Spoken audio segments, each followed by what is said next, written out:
What's up, guys? Thanks for watching the podcast. I truly appreciate it. I would really appreciate a like and a subscribe from you. That helps the YouTube channel grow. And I wanted to drop in and remind you one more thing. If you have any friends, family, or anyone you know looking to buy, sell, or invest in real estate, please have them call me. Get in touch with me via email at blake@blakebaker.net or on Instagram at blakebakerrealestate. Enjoy the episode. Welcome to the Under Contract podcast.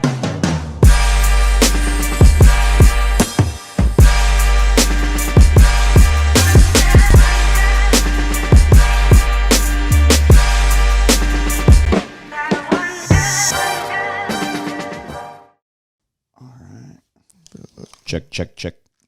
Yeah. All righty, sir. Thank you for coming today. Thank you for congratulations on the earliest podcast I've ever had. Heck yeah. I appreciate it. When you suggested 7:30 a.m., I was like, okay, something different. First thing in the morning, just get up, have some coffee and a conversation. Yeah. Why don't you just explain to everybody who you are, what you do? Yeah, no, I appreciate it, Blake. Thanks for having me, and thanks for waking up early. Sorry, hopefully I didn't cause a stir or anything. But, not at all. I am Austin Jackson. I'm in real estate just like yourself. I grew up originally on the north side of Houston. I've been living in the south side for the past few years, and just excited to be here, talk to you a little bit about all good things, you know. Yeah. How long have you've been in about the same time as me? Yeah, I got licensed kind of in 17 and was started as like a dual career agent doing like industrial sales and real estate kind of at the same time, and kind of built my way up, and then was a part of a team, ran a team, stepped into like my market centers, like our offices leadership for a little bit, and then launched my own team at that same time and been doing that for the past few years. So what drew you to selling real estate rather than industrial sales? I think for me, it's something that has no ceiling, and I had the opportunity to control what it was. I was working for myself. I come from a family of entrepreneurs, insurance agents, and real estate background. My parents owned an insurance agency on the north side of town. Nice. And knew that it was always something I wanted to get into. I wanted to bring value to people's daily life, and I figured the best way to do that was through somebody's house and where they lived. What were you selling? Everything from like pressure level flow instrumentation to all the plants. I called on a lot of the ones right around this area. So instrumentation stuff that was way over my head probably, but yeah.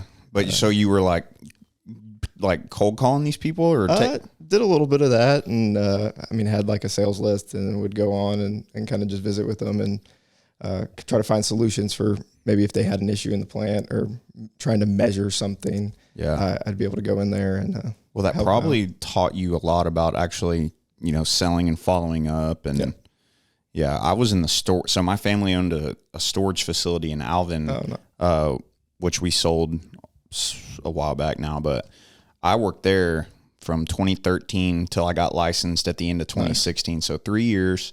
And at the time I was like, man, I got to figure out, like, I didn't know what I wanted to do, Yeah.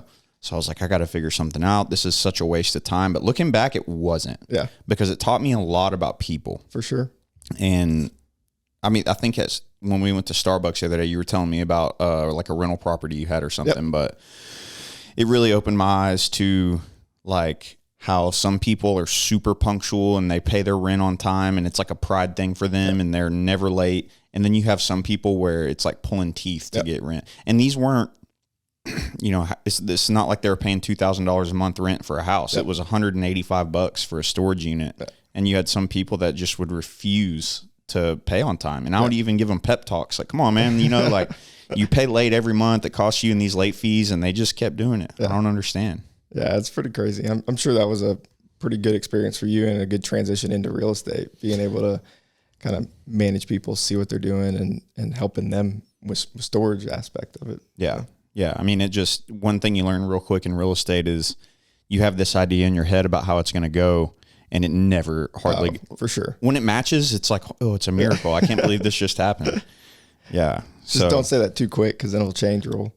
That's why, I learned real quick not to get too high or too low. Yeah. I had a deal in Tomball, actually, up on the north side. I've been kind of like pretty active over there this last year for some reason. I don't know. I don't like market out there or anything. It's just worked out that way. But had an appraisal come $28,000 short. And I would, if you would have said, okay, put your money on it. Is this deal dead or is it going to work out? I've been like, oh, it's dead for sure.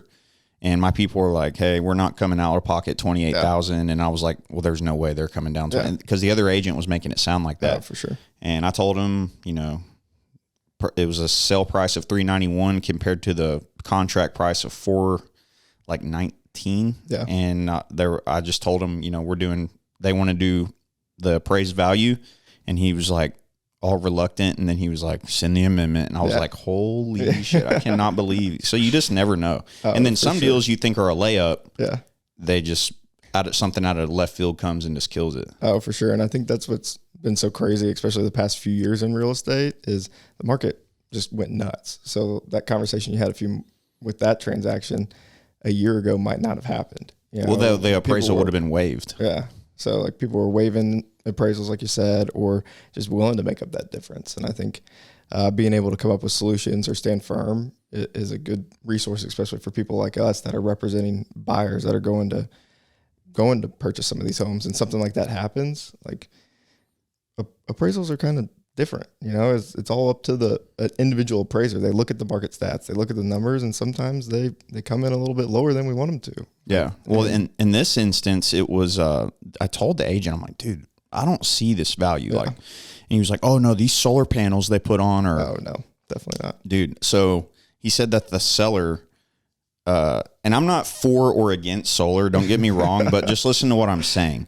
This dude said that the seller spent $65,000 on these solar panels. Holy cow. And his, electric bill it was like max like $10 a month. Like it was crazy cheap. But the thing is, you have a payment on these things. So it's like, what's the I mean, unless you're like super like at pro environment and everything and you just want to do your part. Okay.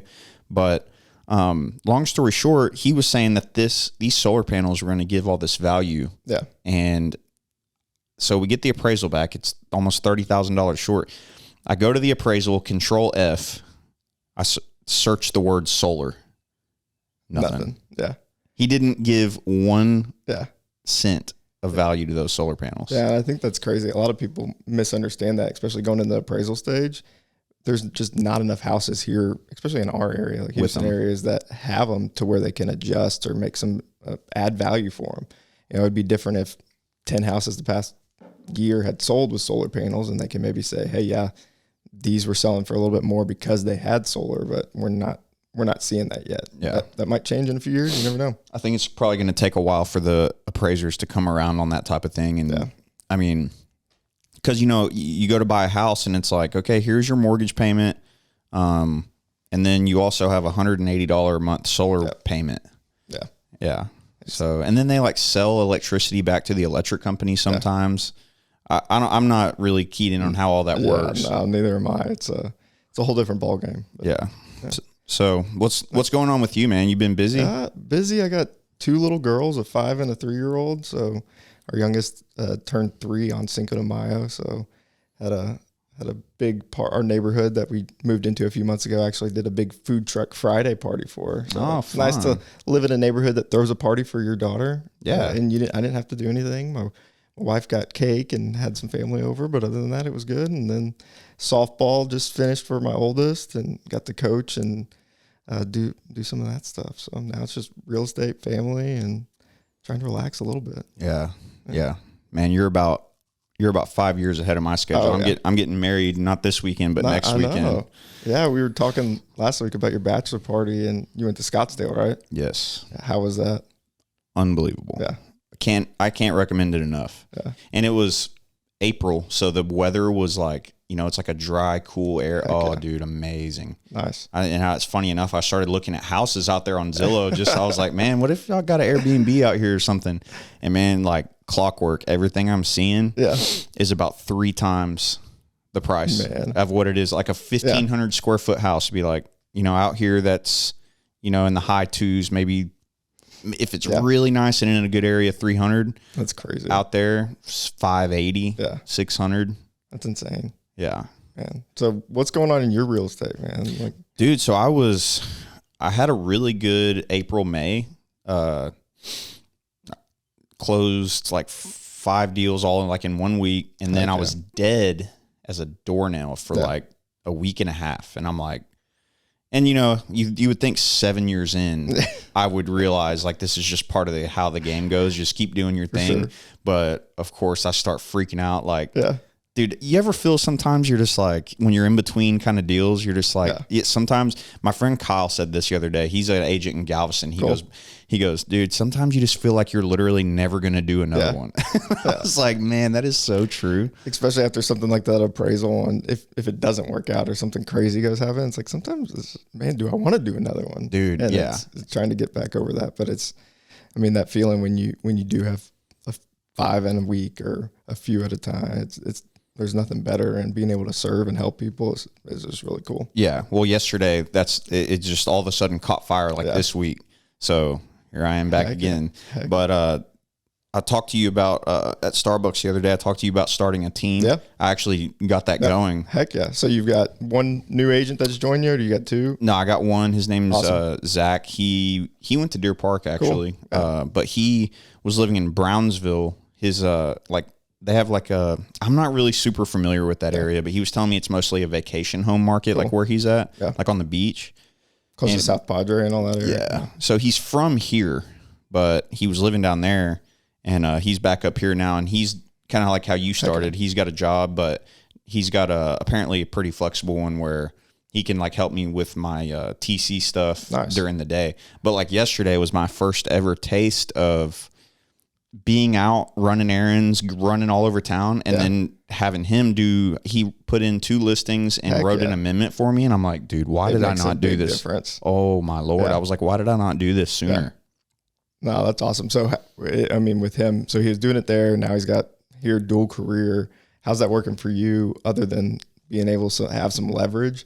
What's kind of the goals for him, I guess you could say, like get him in production to where he transitions out of that job, or what's kind of it's going to be kind of up to him. I'm definitely not gonna like try to stifle him down and keep him on a team. Like if he gets to a point where he's doing enough for himself, I would expect him to kind of move on. And I think you've probably been through that as well, where you get a team member that starts cranking and they're like, hey, this just doesn't make sense anymore. I think I went through that for myself. I was a part of when I was dual career, I joined a part of a team and just get the experience and get going. I was new to this side of town. I had a lot of network on the north side of town. However, I wasn't my wife knows a ton of people in this area, so that was super helpful. However, I didn't know a ton of people on this side of town. So it helped me get started, kind of create connections and create momentum. Mm-hmm. And then I got to that point where, hey, most of my business was coming from my network, my sphere, people I played softball with at the Deer Park Fields or Big League Dreams or something like that. And was able to kind of build up and transition out of that team and have some opportunity and built a team of my own, which has been super exciting. However, being able to have somebody that you can follow and give you that experience like you're doing for him is super cool. Yeah. Well, the fact that you were on a team, I think probably helped you as far as like starting your own. Definitely. Because I could already see that there's going to be like ups and downs. Oh yeah. And like, I didn't expect it to like start ripping off the bat. Yeah. Because he's an agent, but he may not be attuned to the way I want to do stuff. So I'm really like telling myself, and I feel like I'm doing a decent job because I'm an impatient person, but I'm like trying to be super patient and help him get going. Yeah, for sure. Because dude, he's brand new. Like I don't know, every brokerage does things different. Like other brokers, I don't know if you've ever had an agent on the other side of a deal where their contracts and everything were just terrible. Dude, yeah. And you're like, man, you're going to get in trouble, dude. Yeah. Like you could really get your client in trouble.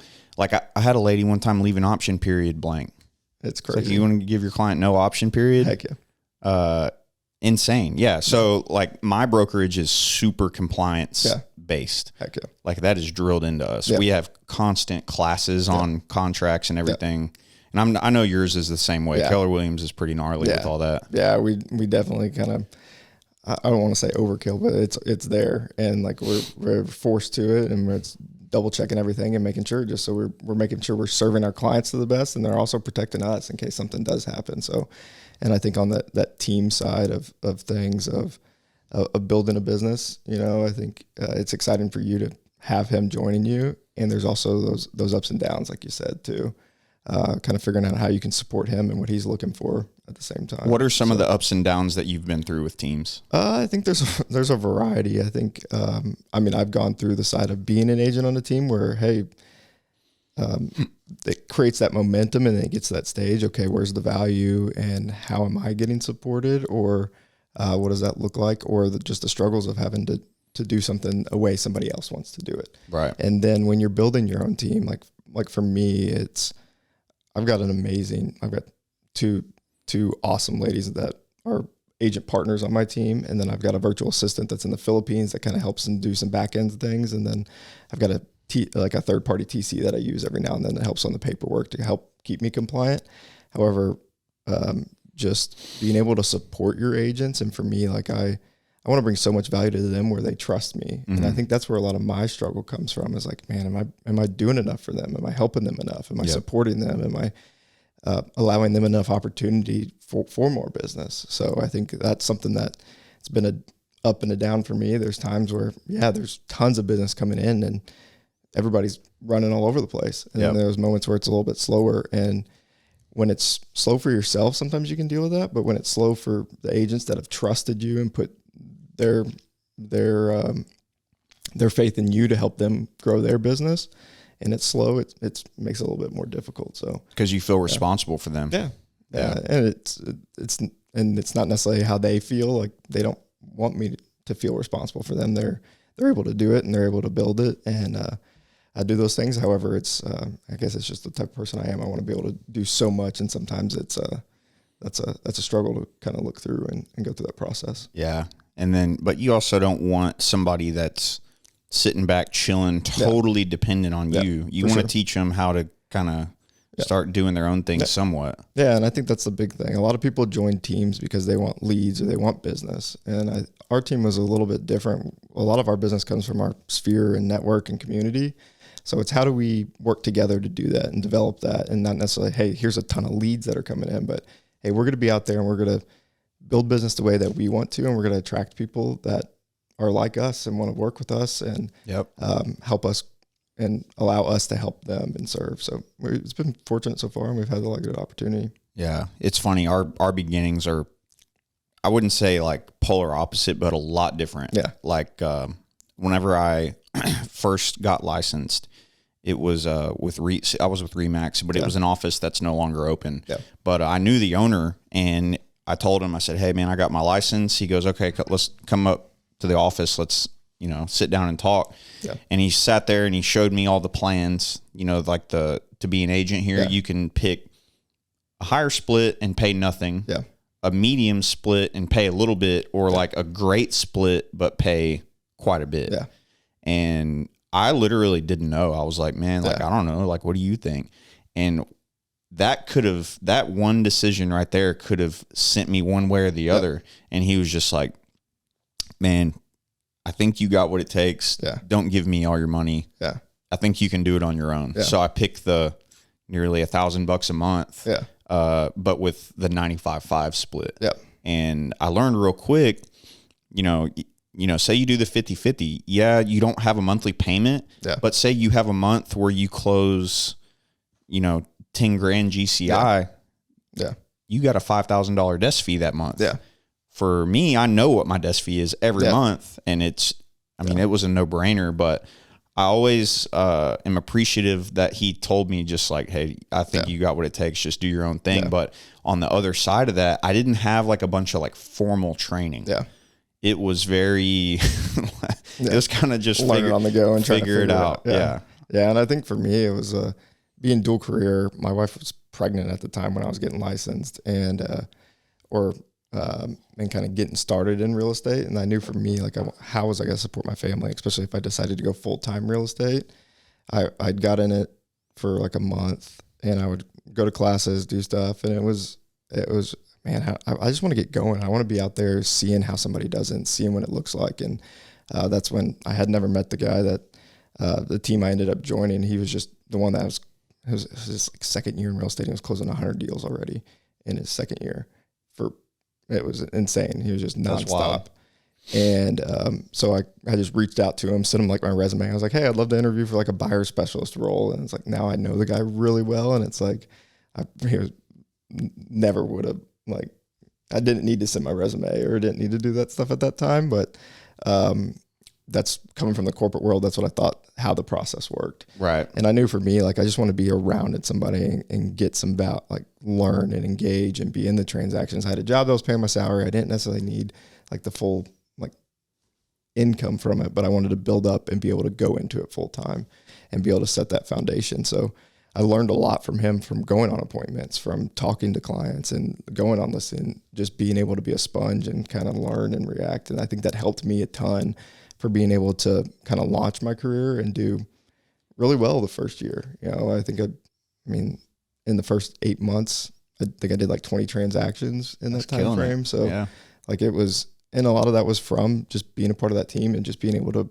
receive like help and support him and do those different type of stuff. Cause he was going nonstop. And, so it allowed me that opportunity. And then eventually growing up or going through and, I think I got to where I was director of sales for that team.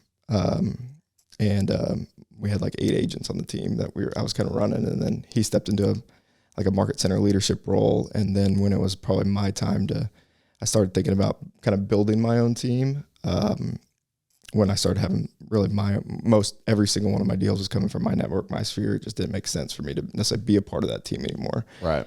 And, his, kind of transitioned out and had an opportunity to step into leadership role in the market center and was a team leader for a brief period until my second daughter was born. And COVID happened. I stepped up and my team's business really took off at that time and started growing that. So I transitioned to that and it was good. I think and 2 weeks after my first daughter was born in 2018 is when I went full-time real estate. I quit my job and full-time real estate because I knew what I wanted. I wanted to be able to support my family that way and worked out. So how did you get to that? How did you arrive at the decision where it's time to quit the job? I got to a point where I'd done that was probably 6 months in, 8 months maybe, like where I'd had a good amount of business closed. And I knew that if I wanted to do this full time, I was going to have to, or if I knew that I had so much opportunity that was being left on the table. Yeah. That trying to do both or two different things really, that it was, I could do more if I just focused on it.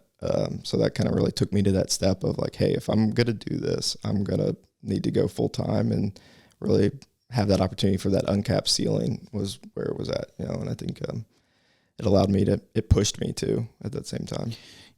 We both, I think we got licensed at the perfect time, right? Yep. I mean, I think the first few months I was in real estate was Harvey.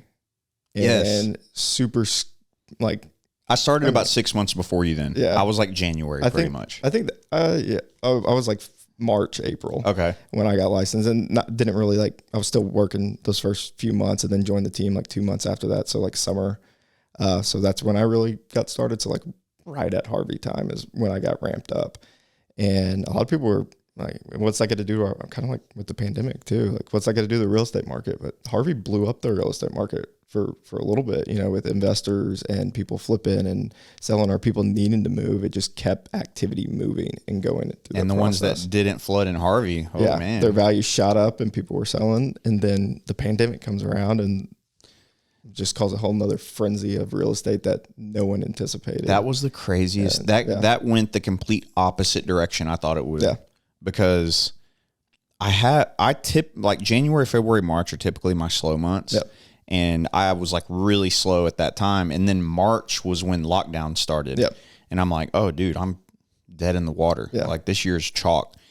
By about June, I had made as much money as I did the whole year before. Yeah. Dude, it was insane. It was insane. And then it's like, I mean, during that time, like people were still like here we were very fortunate. Like it didn't it shut down for a brief period, but we got ramped up pretty quick. And then people were still at home working, still had their jobs. They had a lot of income coming in and then a lot of stimulus stuff and different things. And they weren't spending as much money. And they also just sat at home and realized, hey, I want to live somewhere else or I can live somewhere else and keep my same job and move out It changed anywhere. a lot with the work front. Yeah. You know, I wonder what all these office buildings are going to turn into. Yeah, I mean, if you look around here, like in Clear Lake, there's just a little sector of Clear Lake that's nothing but office buildings. I'm like, what are they? You know, maybe they'll eventually turn them into apartments or like rehab them or something. I think it's going to be a transit, and I think there's going to be that shift back to office, and I think we're seeing it a little bit, but more of a flow and like not WeWork type stuff, but like where co-living and work kind of mingles together and a lot of different opportunities. So I think definitely the commercial side is going to be interesting to watch over the next few years to just see how it was impacted. I think Houston, and especially our area, is like there's still so much business and so many different industries that are coming here that they're going to need office space. Yeah. However, do they need as much, and how do they use it? You know, I think especially when Clear Lake was getting started, like, I mean, NASA was so big when the space race was happening. That's like why Clear Lake is there, really. Yeah.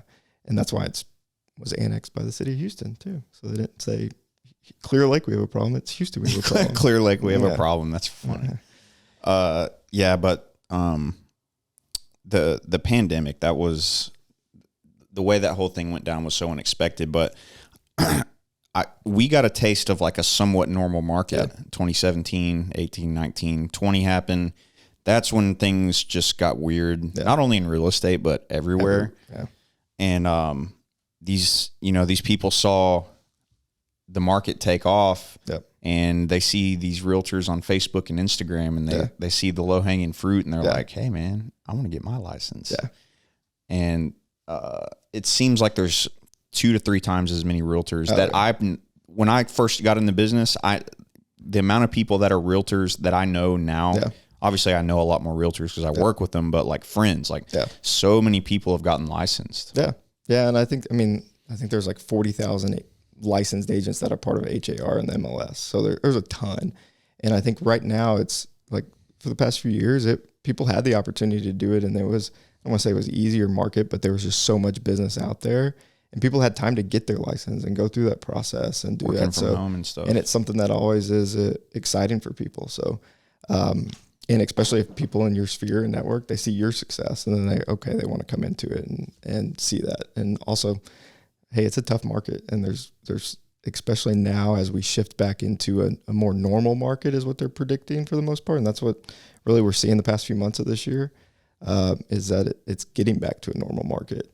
Houses are they're not selling in the first few days. Some of them, we're seeing that on the good houses that are priced right and doing that, but, and some of them might just take a little bit longer, or just have a little more ups and downs or different things that come with it. But so it's interesting, and I think right now is going to be a test for agents, ones that, maybe got in the business when it was super easy. I mean, when we got in the business, we caught it at a good time to be able to build and learn and got a lot of experience. And there's going to be some that decide that, hey, maybe this isn't the right career for them at the same time, or transition to being dual career again, or have kind of just dabble in it. And I think that's it's always an interesting thing. I think there's some stat, I don't know exact numbers, but there's a ton of agents that are going to be leaving the business over these next few years. Oh yeah. And I think that could change too if interest rates start coming down again.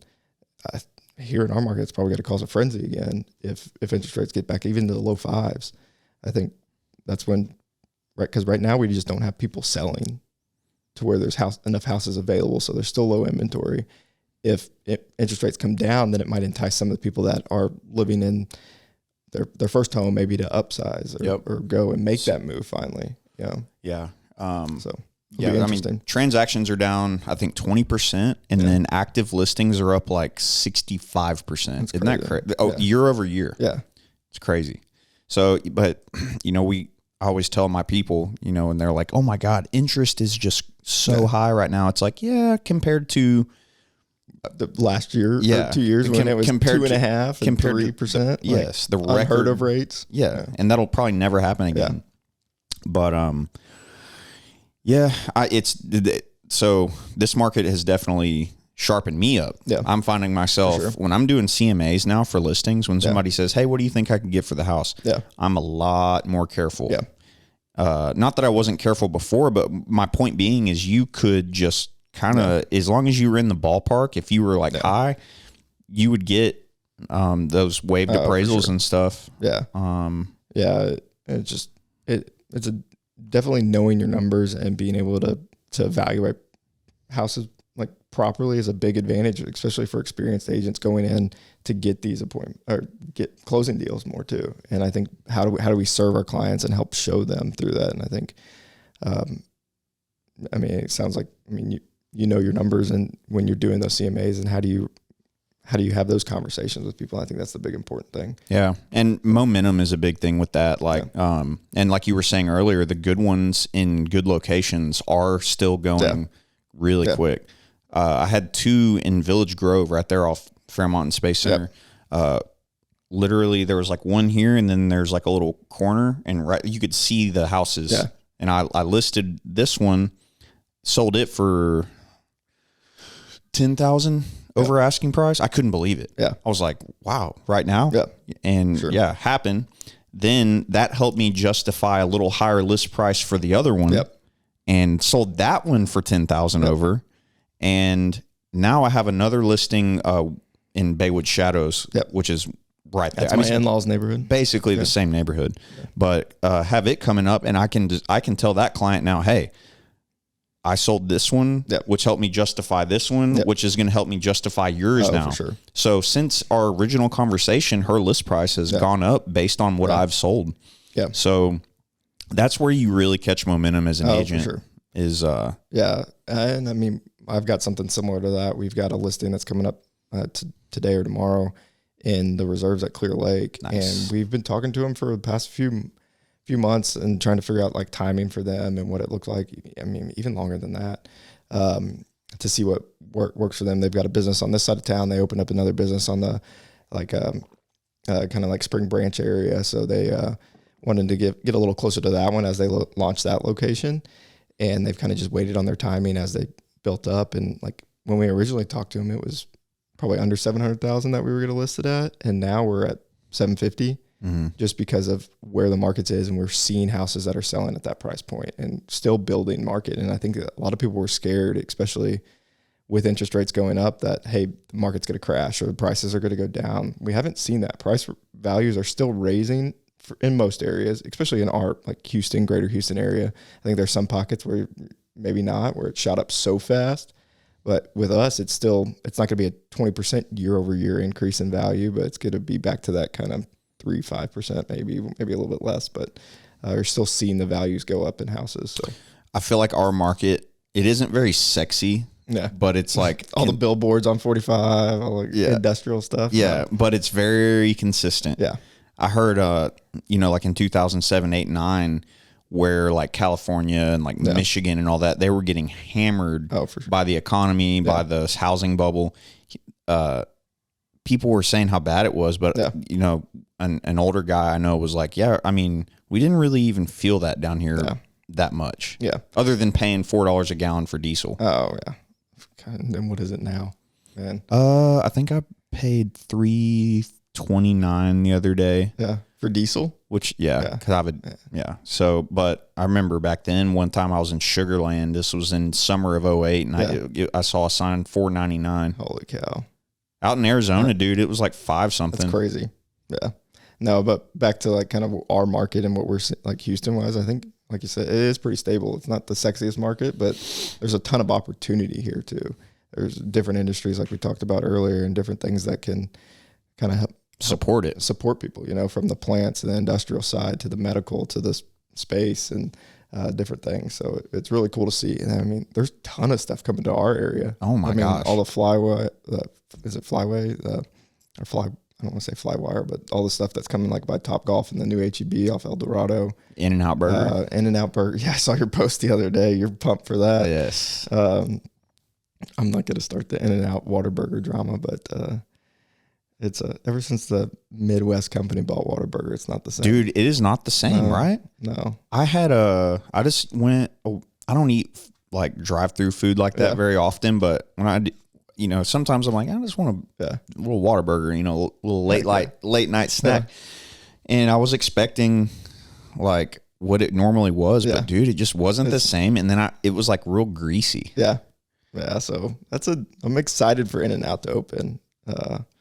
hopefully, Have you ever had it? I have, Dude, my opinion, cheeseburger versus cheeseburger, that is the freshest, best fast food burger.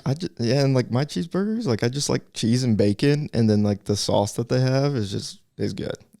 Out of this world. It's the Chick-fil-A of burgers, basically. Yeah, and I don't want to say that too much about a California company, but it's okay. Yeah. They did start in California. Yeah. But dude, I mean, delicious and amazing, and hey, I like food. But if you like look on the underside of their cup, there's like Bible verses printed on there. Yeah, they're like a very Christian company. That's awesome. Yeah. And I think I'm excited. I mean, it's just a ton of stuff that's happening in our area that's helping us grow. And the chicken and pickle thing, like a pickleball and like a chicken strip place is opening up over there kind of by Topgolf. And then it's a bunch of little stuff in that area that's about to blow up. We're getting a little Woodrow's over here. Yeah. In the Home Depot, right by DBAT, I think, right? I'm not sure where. It's behind in El Webster. Tiempo. Okay. Behind El Tiempo's, I think, is where it's at. And then McIntyre's too. Yes. The Putt Putt Funhouse is turned into McIntyre's, and they're on NASA. Yeah. Okay. Yeah. So dang, I drove by there yesterday and I saw it was like way different. I'm like, I wonder what that's going to be. Yeah. So they closed in the pool where all the bumper boats were and all that good stuff, and they're making it McIntyre's. They were hoping it to open up like kind of now, but I think it's going to be in the fall or kind of towards the next few months. It'll be open, but that'll be a good little spot and for watching games, doing different stuff, drinking some beer. So yeah, I have a client. He does beer taps. So he runs the lines and installs those draft systems. Yeah. My buddy John Villers, shout out John. Nice. But he does like, I don't know what he's doing, but he has like all the business around here as far as installing beer taps. Yeah. He's killing it. And he's barely been in business like not even 5 years. That's awesome. Already killing it. But he did a little Woodrow. So I watch his Instagram stories to stay updated on like what's going on around here. That's awesome. There's supposedly a new place where you can go and like get drinks and stuff, and then they have like it's like a hole in the ground that a baseball pops up and you can bat. Yeah, I saw the one that in Katy that opened. What is it called? I can't remember, but they've got like kind of over by Topgolf, and then I think they're doing one here in this area. And then have you been to the T Box in Kemah? So I'm in a networking group that was talking about going there the other day, but we didn't end up going there. But I've heard of it. Yeah, it's kind of similar concept like Topgolf, but in that virtual reality, or virtual golf, like with the big screen in front of you. Yeah, that's fun.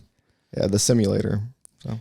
But dude, it's every time I drive up and down 45, I look over at all this construction, and it just amazes me that insane. You hear all this stuff about a looming recession, and dude, these developers, they don't care. I guess, dude, they're going wild. Yeah. And the money that gets thrown around, doing a little bit of commercial myself kind of really opened my eyes as to, commercial can be big money. Oh yeah. And the amount of money these guys borrow and the way the banks work with them compared to when you go buy a house, it's like, do you qualify or not? Yeah. What's your debt to income ratio? How much money do you make? Yep. What's your credit score? Yes, no. Yep. In commercial, it's like you can go crazy on how you structure things to work out.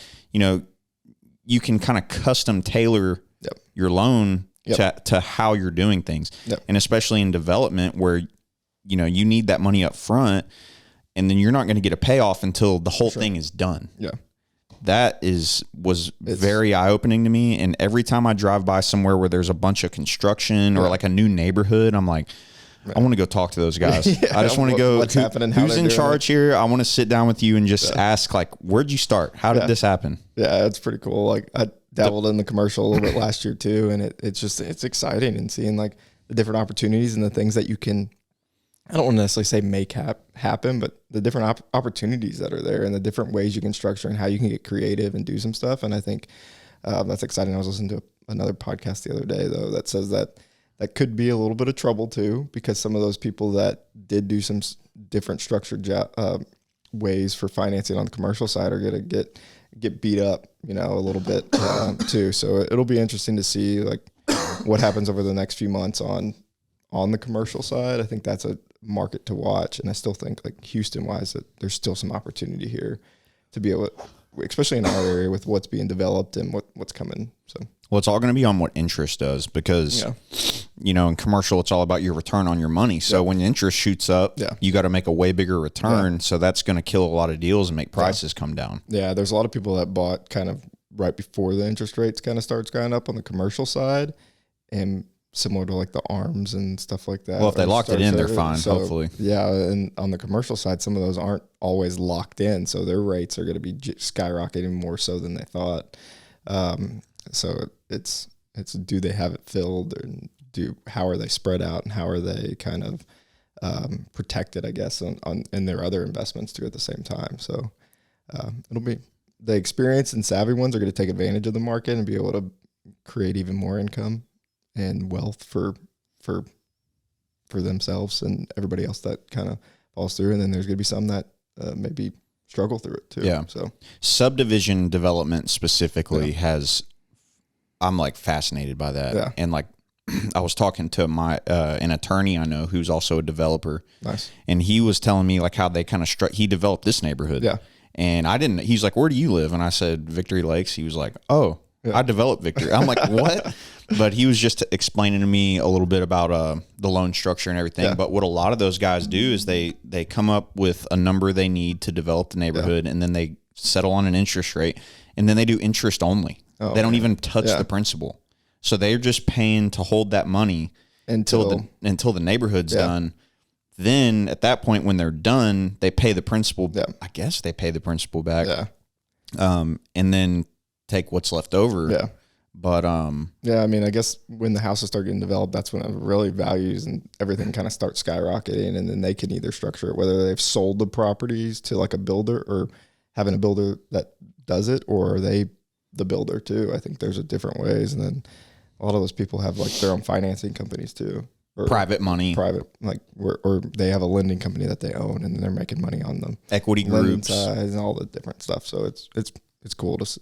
I really enjoy the development side, and kind of in the same boat as you. It's like, man, how are they doing it? What's going on? What's happening? And then another way I believe they do it is they buy the land, and then they go around the builders. Yeah. That's all you see in a neighborhood. You'll have sometimes 2 to 3 different builders, and they'll say, you can buy this section of lots from us. Yeah. And then they take that money, use that money to do the infrastructure, the underground, the streets, street lights, and then, do it that way. Basically use their money rather than the bank's money.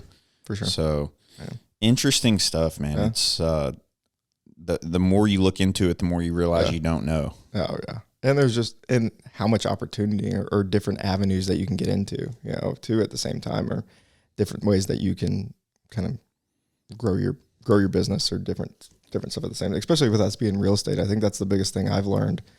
That when I first got into real estate, I thought I was just gonna be selling houses. Yeah.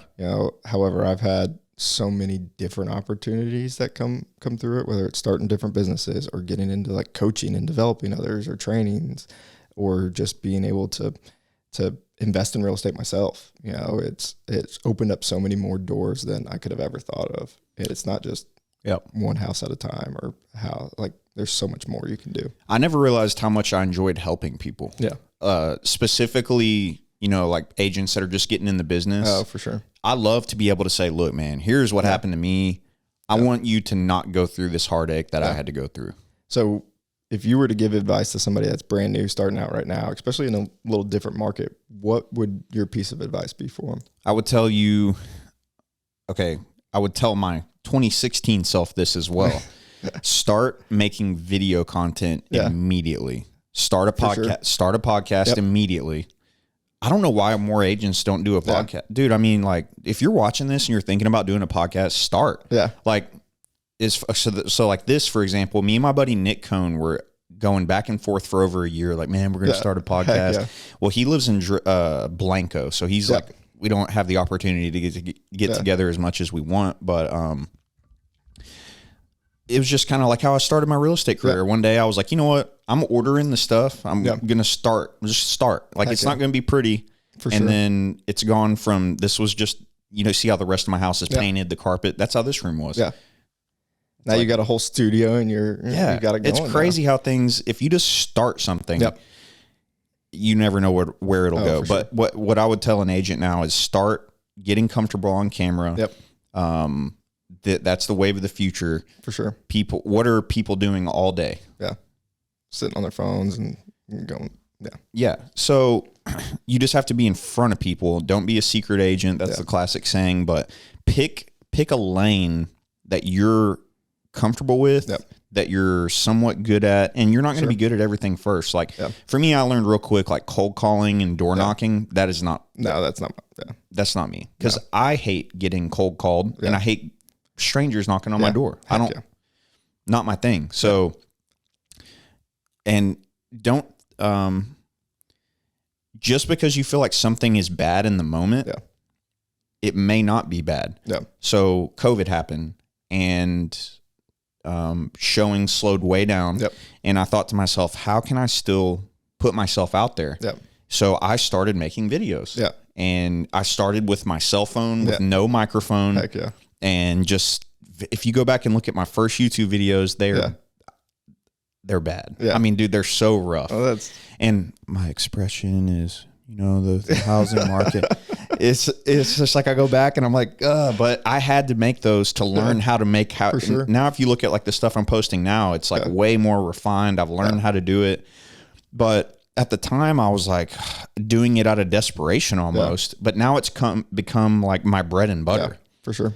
Well, there's so much opportunity in this, and just being able to share and talk to people at the same time and see who you are as a person and how you can help them and just bring value. I think that's awesome. And I think you've done, I mean, I've kind of watched, just because we've got a lot of, I mean, we haven't really known each other for too long, but we've known of each other, or I've known of you just from sphere and network of people. And we have a lot of mutual friends that know each other.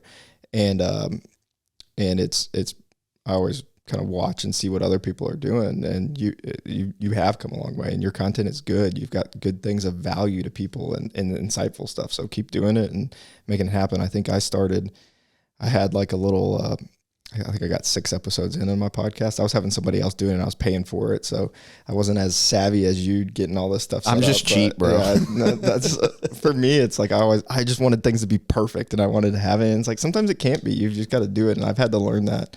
I had a coach of mine, like on the real estate side, that's like, it's progress over perfection. Like just keep doing stuff and keep getting better and going through the process of taking those steps, and it's going to come together. Like if you go back and look at those first videos you said, hey, they weren't the best, but you've built on it and you've got it. And now you're building a following, all these people that are watching you. Like, you're big time now. You know? I wouldn't say I'm big time. I don't want to say Gary Vee of Pasadena. I'm big. Are you going to let a crackhead out hustle you? That's a good clip for you to have on. Gosh. Yeah. I mean, dude, this is still a work in progress. My goal eventually is to have 2 of those cameras, which is just a matter of me ordering the damn camera. Yeah. But one here, one there, and then when you talk, it clicks over to you, back and forth, back and forth. It's pretty cool. That's the next level. Yeah. But before I forget, going back to what I would tell an agent starting out, 2 things. One, don't chase the money. Yeah.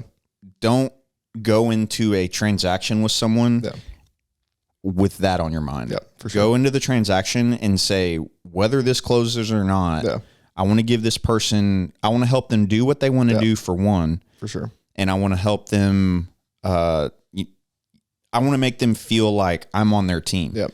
Because look, even if the deal doesn't close, they are going to remember how you treated them, for sure. And they're going to tell people how you treated them. Yep. And I've gotten referrals from people that I showed them a couple houses. They didn't end up doing anything, but then they send you a referral. So don't think of everything as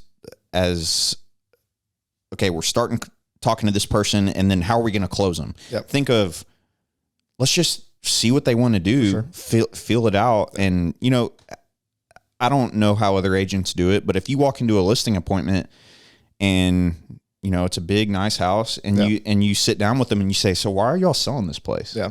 That's like kind of will catch them off guard and be like, wow. Like, and then once they tell you their story and y'all make that personal connection, y'all are like kind of friends immediately a lot of times. Yeah, for sure. And I think, it's a relationship business. And I think that's how I learned that from my dad and his insurance agency, from him sponsoring my little league team. And like, most of his business came from the kids that were on the team with me, his family, like Nice. those people. So like that's the business I wanted to build. And it's been a lot of the relationships that I've built from friends, family, like people that have trusted me. And it's like, it's not about, if it's about the money, they'll know it, and they're not going to feel like they're getting served. And it's not about it. You know, it's how do we serve them and help them get to what they need, and finding the best house for their family or for themselves, and helping them get into the real estate game at the same time. So, and people talk, man, if they get the idea that you're that guy,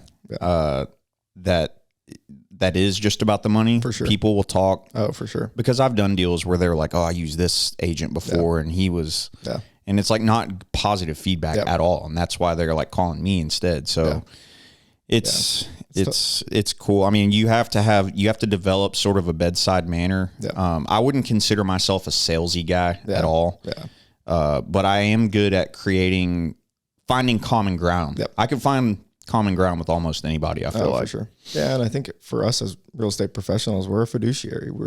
Our best interest is for them and to help them through this, you know, and it's not about how much money we can make on it. It's about how do we serve them and help them and make sure they're protected, you know. And I think real estate becomes such an emotional transaction at times, like the ups and downs. Residential does. Yeah, and it's how do you engage with people and talk with them, and not necessarily walk them off a cliff sometimes, but how do you, hey, here's all your options, and this is what you can do, and this is what you can't do, and hey, let's make the best decision for you moving forward. You know, when we get into a contract and we're in the option period and we're doing inspections, and hey, like we look at a ton of inspections, so we see the stuff that's on every single report. A regular somebody buying their first house, they might not know, you know, so and how do we not get desensitized to some of the stuff that we always see and know that, hey, it's just as important to this person. It's a big deal for them. It's a big deal. So they want to feel protected. And how do we have a conversation with them and saying, hey, this is how we can do it. This is the solution. And this is how we create a win-win for everybody. You know, do you feel comfortable moving forward with this house if this repair doesn't get done? Or, hey, we're going to do our best to negotiate either a concession or adjustment in the price, or just something to be able to feel comfortable for you to move forward. And no, like every house has little quirks, has little things that are going to happen. You might never notice them, or it might be something that really needs to be fixed. Mm-hmm. So that's what we're going to focus on. We're going to make sure that gets done. It's not, and walk you through that. And the negotiation, a seller doesn't think anything's wrong with the house because they've lived in it for 20 years and that's never been an issue. But hey, your foundation is jacked up, or your something's wrong. Hey, the inspector's coming Wednesday. Oh, he ain't going to find nothing. No. There ain't nothing wrong with this house. It's 60 pages long. And well, they're going to find something on any house. I don't care. Any house. Yeah. But I always, I told a seller last month, I was like, the buyer had done their inspection and we were going back and forth on, I mean, it was within $1,000 or $2,000. And he was like, what do you think? I said, well, all I can do is present options to you. Yep. So we can go this route and this will happen, or we can go this route and this will happen, or we could go this route and the deal dies and then you make another mortgage payment, which costs you a couple grand, rather than just coming to a resolution now. Yeah. And you'll develop that as you do more deals. If you you can develop how to navigate those situations. But once I did that, he was like, thank you for just being, just very, like, I was very neutral and I'm not like an emotional person, and that gets beat out of you as you do more deals. Yeah, it definitely does. You can't ride those emotions with you have to be the mountain. You have to be the center for them. And, that's a skill you definitely have to develop. Oh, for sure. And everybody's different too. Everybody communicates differently, and everybody perceives things differently too at the same time. So how do you understand how to best communicate with this person compared to this person, and understand what their wants and needs are, you know? And I think, like you said earlier, like going into a listing appointment and asking somebody, so why are you selling? And how you word that, how you direct that conversation is important, because, hey, they might have to sell, but they don't want to tell you that. They might be two payments behind, or in a hole somewhere else, or going through something within their marriage and they need to sell, you know, but they don't want to tell you that. So how do we how do we gain their trust and understand like, hey, we need to know this information to be able to best serve you, and then also take the emotion out of it and be able to give them options and say, hey, when a situation comes up and somebody comes in and tries to negotiate for repairs or something, okay, hey, let's look at it. Is that valid? Do we need to do that? Is there another way we can do this? Don't take it as a personal attack on your character that they're asking for a repair on your house. Yeah. And I think right now is, especially when the market started adjusting a little bit, the past few years, we weren't able, like repair, like people were waiving inspection periods. We weren't able to get stuff done, or it was just a little bit tougher. Now you see people that think, hey, the market's going to crash or this is going to do, and we can get $20,000 off if we just ask for it during the inspection period. That's not necessarily the case anymore. However, you do have some options to negotiate a little bit more freely than we did 6 months ago, a year ago, 2 years ago. So we have the option, and we're seeing that a lot more, especially on our listing. So how do we prepare that and also communicate that to our sellers and our buyers at the same time? Yeah. Dude, what irks me though is like I said, I'm pretty good at finding common ground and getting people to kind of open up and be comfortable. You ever run into those clients where they just won't? Dude, I've had that happen a handful of times in my career. Yeah. And I'm just like, what is wrong with, is it me? Like, it's like a date. It's like we're dating or something. For sure. It's like, I've had 5 offers on a house and just wasn't right. And then got fired by a client. That's for a listing? I had a listing. We had offers, and I got fired by a client when I was in the delivery room with my wife giving our baby at the same time. And just no reason? It wasn't the highest price, and then they listed it the next week with another agent and sold it to the same price that we had. So just sometimes it happens, and like we can't take that. Like for me, I'm a very like non-confrontational person, so like I understand. Like I'm not going to cause issue. Like I'm here to serve you and help you, and if it's not working out the right way, then hey, let's make an adjustment and go through it. Yeah, you're not going to be everybody's cup of tea. I'm going to be able to help and serve everybody, and I'm not able to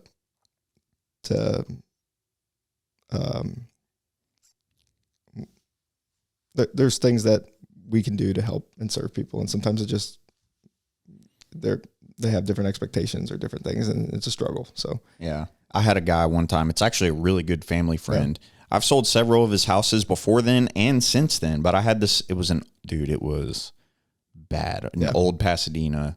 And I told him 165. He was like, no, 185. And I'm like, all right. So of course it didn't sell for 185.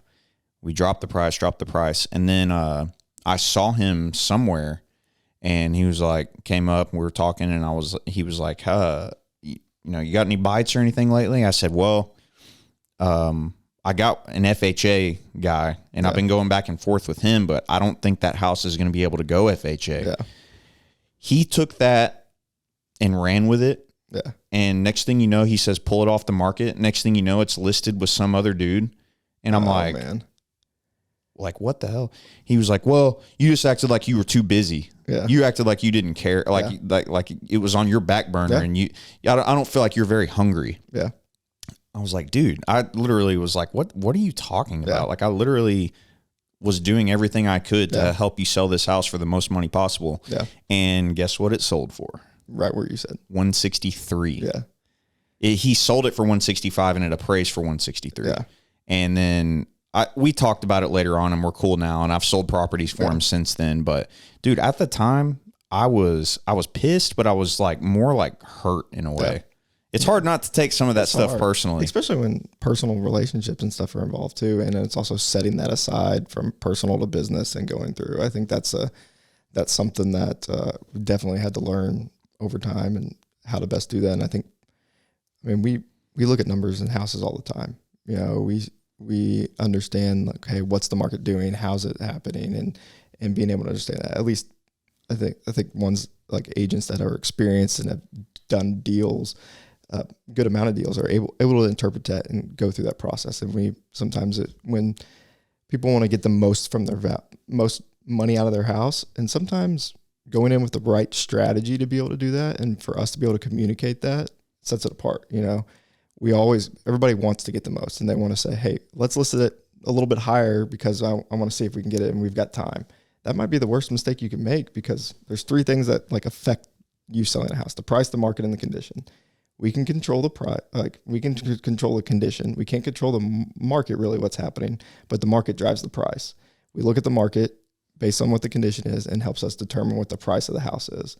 And if we're pricing it above where the market is, then we're going to be on the market a little bit longer. Yep. So how do we set those expectations with our clients and make sure that they understand, like, hey, if we price this right the first time, then we're going to be able to possibly sell it for more money down the line. You know, we get multiple offers, we get stronger negotiating points. We don't have to do that. Yeah. If we list it a little high and we try to see what the best offer is, most of the time we're going to be making a price adjustment, or somebody's going to come in and try to lowball us, and we're going to be in a disadvantage in negotiating. And when the more time on market, the less leverage you have. I try to explain to them, like, look, other agents, appraisers, everybody is going to be looking at this, especially in a neighborhood like the Reserve. That's like a super easy comp neighborhood. Sure. So I show them the comps and say, look, except if this is people put the wrong listing description in there for the neighborhood. Oh yeah. Yeah. There's like some people put the Reserves at Clear Lake, and then some people put El Dorado like Clear Lake City. Yeah. So it like messes it all up. So, yeah. But if you could show them, here's the comps, here's what everybody's going to be looking at. If they look at this and see that our property makes sense, it's going to sell quickly. Yep. And hopefully when you get multiple offers, you get over asking price. So you're going to get more money. Yeah. You know, say the house is worth $350, you list it at $380, and now you're 48 days on the market. Yeah. You know, and I have had them sit and then sell for decent. I mean, that's not always the case, but what's your goal? Do you want to make the most money? Do you want to quickly get a good price for your house and move on with your life and get the kids in this school over here that you want? For sure. But and then that's our job to find their motivation and what that looks like. So that question is, hey, why are you selling? And I think for us, it's like, okay, do you want to sell for the most amount of money in the quickest amount of time? Like, that's how do we do that with as less stress and ease as possible? But I'm not one of these agents. I'm not one of these agents that like is going to try to tell them like, no, we have to list it here. You want to list it high? We'll list it high. I've done it 1,000,000 times. I have too. And it's going in with a strategy for that. Hey, this is where we think we should list it, X price. If we want to stretch it a little bit, then yeah, we can. I feel like the market's there. However, we've got to go with a plan to know that, hey, what's going to happen? So, hey, if we go 7 days without a showing, we're going to talk about a price adjustment or a price improvement. If we go 10 showings without an offer, then we're going to talk about a price adjustment, because that's telling me that we're off somewhere. That, hey, if we go 7 days without a showing, we shouldn't be seeing that in our market. So that tells me that something's wrong. The price, the market, or the condition. The market's either COVID's happened and pandemic and showings just completely stopped, or your condition's not matched up with where your price is, or we're priced above where the market is. So being able to do that and stay ahead of the market is going to be able to net us the best price possible. Yeah. So that's usually how I talk about it with my clients, to be able to do that or kind of figure out, okay, hey, where do we list and what does it look like? So for me, it's really, I'm a numbers guy. So I like looking at all the numbers that comes from baseball and stats and all that kind of stuff growing up. So like I'll put all like my spreadsheets together and my CMAs and like be able to go through it. And it's like, hey, this is where I think my sweet spot is, and try to give that range of like where it is and pricing strategy. And then a lot of mental stuff into like, hey, what number do you put on the listing price? You know, I always tell them, if you listen, the market will talk to you, and it talks every day. Nice. So for sure, 7 days, no showing. Yeah. You hear those crickets? Yeah. That's the market talking. Yeah. Literally. Yeah, for sure. Yeah. And it's not necessarily that it's a bad house. It's just, hey, we missed the mark on that price maybe. Yep. Or it just doesn't match up with what's happening in the market. I was going to ask you, this is just, I like to ask realtors this question. What is the craziest / like off the wall weird thing you've ever experienced, like with a client or with a transaction? Yeah, there's been a bunch. You tell me yours and then I'll tell you mine. Okay. A few years ago, I was helping a friend of mine, and it was a tough transaction. I think the seller didn't necessarily want to sell the house and was going through a difficult time, and we were negotiating and kind of doing some different things back and forth. One of the things we negotiated on was some concessions for the carpet, because the carpet was in rough shape and needed to be done. All through, we went through the transaction, got to closing, did our final walkthrough, and went and got the listing, like my buyers went and signed. My buyers go back to the house after closing and final walkthrough, and they're walking around and smelling something. Somebody had gone back in the house after the fact and sprayed like hunting urine all on the carpet upstairs. Why? Because they were mad about the concessions. Mad about concessions and what we asked, and we were replacing the carpet anyways, is what I assumed. So it was a very interesting. It was just like, why would somebody do that? So what was the resolution there?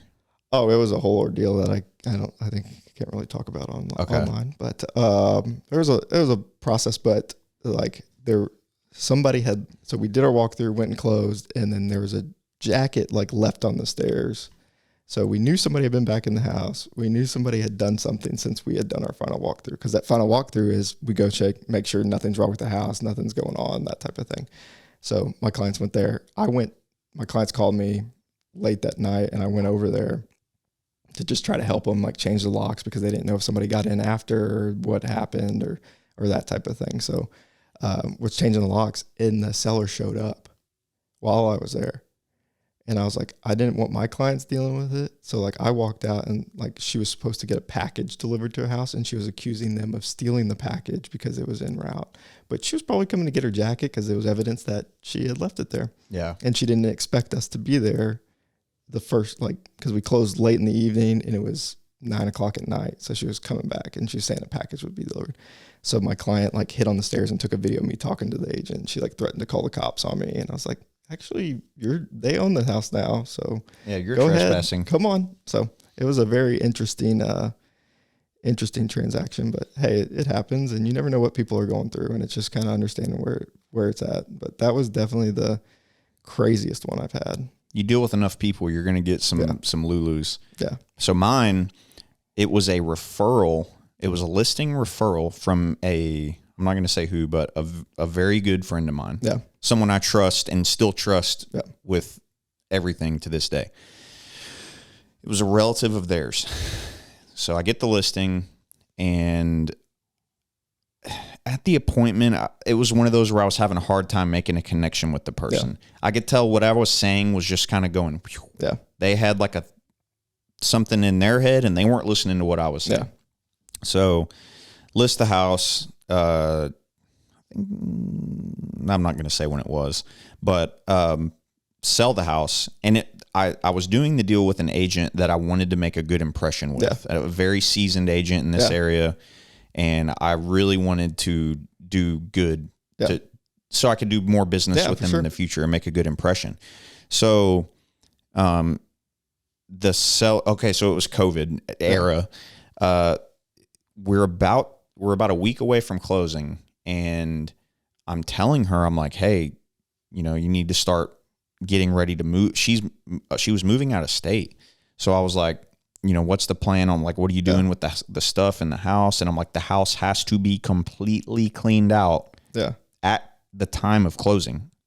And she's like, oh no, like I need 2 weeks after closing. Yeah. And I'm like, no, like I've been telling you for a month that this thing needs to be clean. You gotta be out. You gotta go.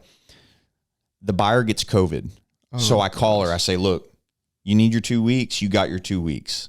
And I mean, obviously because he couldn't come to closing and nobody could go, like a notary couldn't go talk to him. He had COVID. And that was whenever we didn't really know like what was going on, what's happening. Yeah. Yeah. So call her, tell her, hey, you have your 2 weeks.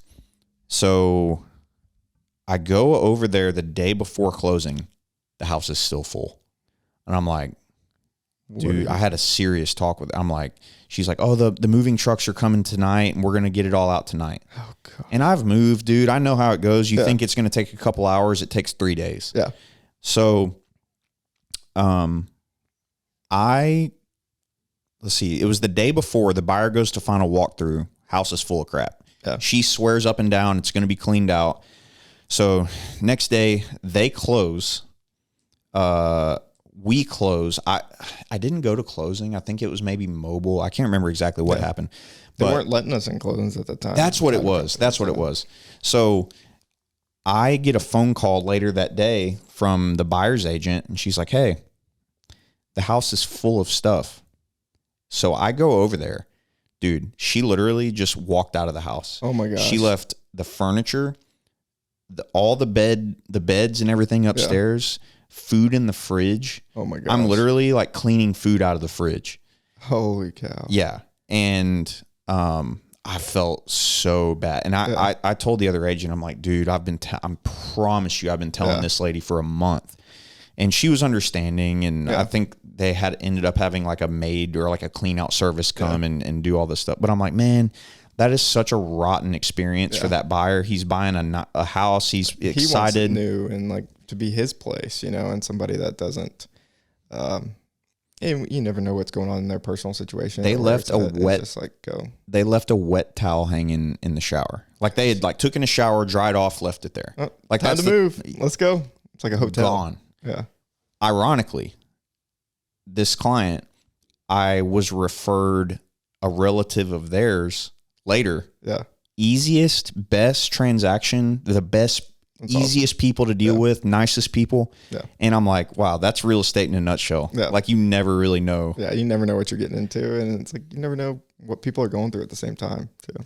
So we can handle it. We can deal all the crazy, whether it's deer urine or not moving out of a house. We see it all. Yeah. So we can herd cats. Yeah. Not bad. Well, dude, we're about, how far are we in here? Let's see. A little over an hour. It's good conversation, man. Yeah, dude. We didn't even have a game plan coming in here. We just wing it. Yeah. You know, people are always I get some people that are very nervous to come on and like, you know, kind of like what are we going to talk about? And it's like, once you just settle into a conversation, and especially with these, that's why I like wearing these. Sure. It helps you lock in, but I've had to kind of warm up some people before. You were very much not that way. You're good. Yeah. Good. I mean, you had a podcast. I forgot that you had a podcast. Yeah, it was minimal, you know. Well, I need to come on yours, dude. Yeah, I'm getting it ramped back up. So we're doing some different stuff, got some projects I'm working on to kind of build it up again. I think more so, like, especially for me, like me, I want to be able to help other agents grow and help their business. So like I've stepped back into like I've got my team, and then I've got like another role within our market center of like 300 agents that I'm doing and supporting them. So I've got some ideas and different things about helping them get those new agents getting into content so they can get some different things going, and got some cool stuff that I might need your help with too. So I'm ready, dude. Let me know. So not bad. But what can I do for you, man? Since you came on here, we've got all our mutual friends that are watching this, hopefully. Well, man. Whenever do you think like maybe they can say something and say we did an awesome job and share this and all that good stuff? Well, I'll definitely be posting it to Facebook. Yeah. So I don't know if we're friends on Facebook, but I'll add you. Just share the episode, dude. Yeah. I mean, it's gonna help me. It's gonna help you. Yeah. Sounds good. And then what I like to do with these is I take clips from this podcast. You've probably seen them on Instagram. Take clips and good job. And just whatever useful information, which I feel like this episode was full of. Yeah. I'm ready for your Gary V crackhead, like TikTok version of it. Like, and then you make that into a GIF or GIF, whatever you want to say. Dude, everybody's attention span is minimal nowadays. So you got to jump in there and jump out. Yeah, for sure. Good deal. What can I help you with? Wait, me? Yeah. What can I help you with, man? What do you need? As far as what? Real estate, any of this type setup. Like, I appreciate you bringing me on and just let me chat with you. Yeah. I mean, so your podcast, you had a producer, you were like paying him. Yeah, we were doing it, and he ended up getting set up at the chamber and was doing some stuff for them and helping them go off. So it was good. I think, I wanted to show you one of the little things that I've seen, like, to where you can switch the cameras around. There might be a different way we can. I think I know what you're talking about. It's like a little board deal. Well, it's an app on your phone, and like you can set it up to where you can do it from your Mac, and then you can set up your iPhones. And iPhone cameras are so good now, and you can control it and switch cameras and zoom in and put graphics on the screen. And you showed me that, I think, on your iPad as you're making it. It's pretty cool. I haven't got to I want to try it. Maybe we'll do it we'll get mine set up and we'll try it and see what it looks like and mess around with it. Yeah. So. Yeah. I need to just go ahead and order that camera, just another one of those. And it's good. You've got a good setup. It's not bad. It was trial and error. Yeah. I mean, just like anything, it was, if you go back and watch before I got the lights were a game changer. Yeah. It was so dark, and there's a camera somewhere over there. It's like, it was like a little $200 like camcorder. I saw your episode with Clay Smith a few years, like year ago. Or Exactly. something. Right. So you had the white wall. Yeah. It was, and you had clay on it. You know, you got to get a little. At least you got some better guests now. Don't tell him I said that. Clay's awesome, dude. yeah, he was, so he had the way I know him, he had an office in my office. Yeah. That's how I met that guy. And funny enough, I actually applied for a mortgage with him back in 2013. Holy cow. And I had no, I literally didn't have credit. Yeah. And he was just like, he denied the shit out of me like immediately. He was like, you don't have credit. Like, you know how his, I always tell people when I refer Clay, I'm like, look, he's straightforward and he'll tell you how it is. He's straightforward. Awesome. He will tell you exactly where you're at and what you need to do, but don't expect him to baby you. No, he won't. He will not do that. Yeah. And, I worked out with him and like the F3 stuff, and it was good. I haven't got to talk to him in a while, but yeah, he's an awesome dude. Yeah. And he knows his stuff. He's very smart. He's very smart. Yeah. Yeah. Very smart. He'll get going on just like, especially on the mortgage side, he'll get going talking like to me, he'll be talking about why interest is doing what it's doing and the Fed's doing this and that. And I'm like, for sure.